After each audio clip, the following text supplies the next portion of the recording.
Wa man fatahu dzalika, dan siapa yang tidak memiliki bekal ketaatan kepada Allah, nya tahu nya lemah, nya tahu orang banyak dosa, dia tahu waktu sangat sedikit lagi, dia tahu ajal sudah semakin dekat, dia tahu kesibukannya dengan dunia semakin banyak, tapi dia tidak juga sempat melakukan ketaatan, maka khasiral ma'al khasirin, mereka itu merugi lagi beserta orang-orang yang merugi. Wa halakal ma'al halikin, dan mereka itu binasa bersama orang-orang yang binasa. Maka tergantung kepada kita lagi nih. Waktu kita sudah terbatas, waktu terbatas, takkan mungkin ditambah lagi. Kalau bak ibarat kata Syekh Nurdin kemarin itu, bak ibarat waktu kita solat ketika bunyi tet tet tet tet, dah habis waktu berarti. Kehidupan kita menunggu tet tet tet tentunya ni.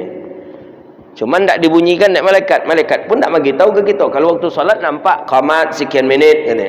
Qamat 10 minit, qamat 12 minit, itu nampak. Kita tak nampak ajal kita, tak nampak. Mungkin ajal kita 12 minit, mungkin ajal kita 1 minit lagi, mungkin tak nampak kita. Nunggu net tu je lah. Ketika itu datang, selesai masalah. Tak ada lagi. Maka disebut ajal itu sudahlah dekat. Kita hamba yang lemah, maksiat pun banyak dan taat pun tidak sempat. Maka khasira ma'al khasirin, maka kita orang yang rugi bersama orang yang rugi, orang yang binasa bersama orang yang binasa. Fasara hadzal khatbun idzan wallahi mu'dalan wal khataru fadzalika 'azza man yaqsidu hadzal tariq wa qalla thumma 'azza minal qasidin may yaslaquhu thumma 'azza minas salikin faman yasilu ilal maqsud yadhfaru bil matlub. Maka oleh karena itu, kalau sudah taat kita tidak ada, maka kita termasuk bagian daripada orang-orang yang merugi, orang-orang yang binasa. Maka inilah daripada tujuan daripada seseorang, idzan wallahi mu'dala, ya, idzan, maka ketika itu demi Allah, mu'dala. Apa maksud daripada mu'dala? Kita ini adalah orang yang sedang melakukan kesia-siaan. Sia-sia kita hidup di dunia. Tidak ada mendapatkan ridha dan kasih sayang daripada Allah. Taat pun tak sempat. Wa khatarun azima, dan kita ini sedang berjalan dalam kesesatan, dan kita ini sedang berada di dalam lintasan-lintasan yang mengkhawatirkan, yang membahayakan. Maka bagaimana? Falizalika, maka oleh karena itu, azza, mulialah orang yang bermaksud jalan, orang yang memiliki maksud jalan untuk mendekatkan dirinya kepada Allah Subhanahu wa taala. Jadi walaupun maksiat kita banyak, tapi layadu keinginan kita untuk berjalan di dalam jalan Allah, itu termasuk bagian daripada orang yang beruntung. Walaupun maksiat kita banyak, dengan zinanya, dengan judinya, dengan maksiatnya lah lalu, tapi kita masih ada keinginan untuk berjalan di jalan Allah, itu tanda kita masih ada peluang untuk mendapatkan ridha dan kasih sayang Allah. Wa man adza wa qalla thumma adza minal qasidin, tapi orang yang berjalan untuk jalan itu pun sangatlah dia sedikit saja. Ai nadir katanya. Jarang sekali orang yang berjalan untuk jalan Allah itu, jarang sekali. Maka kita mudah-mudahan termasuk bagian daripadanya. Mayasluquhu, siapa yang berjalan pada jalan itu, summa adza minas salikin, kemudian ia mendapatkan kemuliaan bersama orang-orang yang berjalan, mayasilu ilal maksud, dan sampai dia kepada tujuannya, maka orang ini adalah orang yang sukses, yang sampai dalam perjalanan. Artinya orang ini adalah orang yang bahagia selama-lamanya.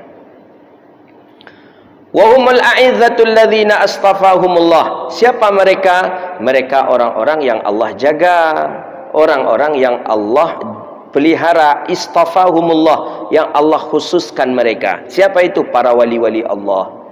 Jadi para wali itu dulu ada yang maksiat, tapi setelah maksiat itu dia memiliki ketaatan yang tinggi kepada Allah sehingga sampai martabatnya kepada seorang wali Allah.